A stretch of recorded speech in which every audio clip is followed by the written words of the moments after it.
SC ST welfare association ఆధ్వర్యంలో శుక్రవారం సాయంత్రం సావిత్రిబాయి పులే జయంతి వేడుకలు ఘనంగా నిర్వహించారు.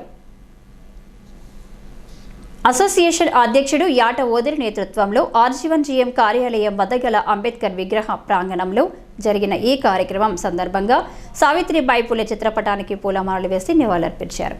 అనంతరం association deputy general secretary Arepalli Ramachandra మాట్లాడుతూ విద్య ద్వారానే స్త్రీ విముక్తి సాధ్యపడుతుందని నమ్మి స్త్రీల విద్యాభివృద్ధి కోసం కుల వ్యవస్థకు పితృస్వామ్యానికి వ్యతిరేకంగా శూద్రుల అస్పృశ్యుల మహిళల సకల హక్కుల కోసం పోరాటం చేసిన తొలితరం మహిళ సావిత్రిబాయి పులే అని కొనియాడారు.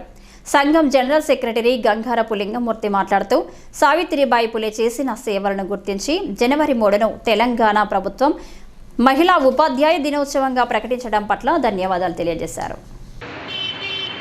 సావిత్రిబాయి పూలే, జ్యోతిరావు పూలే పుణ్య దంపతులు మరి ఆ రోజు ముఖ్యంగా ఈ అనాగారిన సమాజాన్ని అభివృద్ధిలోకి తీసుకురావడం కోసం వారు వ్యక్తిగతమైనటువంటి జీవితాన్ని త్యాగం చేసి ఏదైతే ఎస్సీ ఎస్టీ బీసీ వర్గాల కోసం మరి ఆ రోజు మనధర్మ శాస్త్ర ప్రకారం ముఖ్యంగా ఆడవాళ్లకు విద్యను దూరం చేసినటువంటి సమాజంలో తాను మహాత్మా జ్యోతిరావు పూలే మొదటగా తన భార్యకు ఏదైతే విద్యను అందించి తద్వారా మొత్తం మహిళా సమాజానికి ఆమె మొట్టమొదటి ఉపాధ్యాయురాలుగా మరి సమాజానికి విద్యను అందించినటువంటి ఆ మాత సావిత్రిబాయి పూలే మాత ఈరోజు జన్మదినం.